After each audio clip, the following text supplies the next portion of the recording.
Високите температури се најслаба страна на лесно расипливите продукти и храна. Некогаш се доволни само неколку часа и тие да бидат многу опасни за конзумирање. Во овие летни месеци најчесто доаѓа заради расипана храна и вода.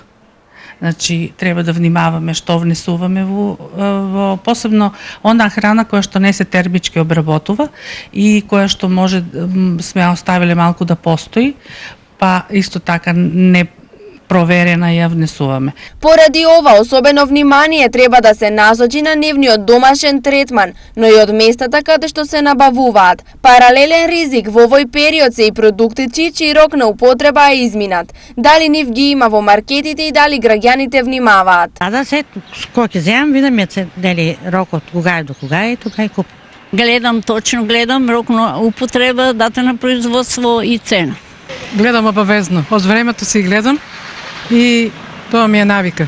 Во случај на било какви симптоми кои се поврзани со храна или пијалоци, лекарите препорачуваат без одлагање да се побара лекарска помош. Ако се полесни симптомите, може и со пробиотик и со доволно течности и така да помине, ама секако препорачувам да биде матичниот запознаен со состојбата, тој ќе даде соодветни лекови, соодветни препораки, како да се однесуваме, што диета да држиме и секако на прав пат ќе го усмери пациентот. Во контекст на овие ризици, Државниот пазарен инспекторат потврди засилени контроли.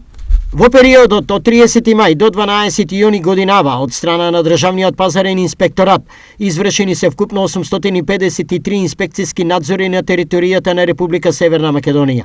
Во овој временски период поднесени се 33 барања за поведување прекршечни постапки, донесени се 132 решенија и издадени 161 прекршечни платни налози по разни основи во рамките на надлежностите на Државниот пазарен инспекторат. Стои во соопштенијето на Државниот пазарен инспекторат. На индивидуално зголемено внимание апелираат и од Организацијата на потрошувачи, од каде исто сметаат дека овој период е особено важен за здравието на сите. Постојано во летниот период апелираат до граѓаните да се внимава на роковите на употреба на прехранбените производи, значи без разлика каде ги купувате, доколку во маркетите купувате, секогаш погледнете го рокот за употреба, бидејќи често се случува да одредени производи не се тргнати од полиците и покрај тоа што веќе им е истечен рокот на употреба и посебно внимание да се обрне на купувањето на храната нели од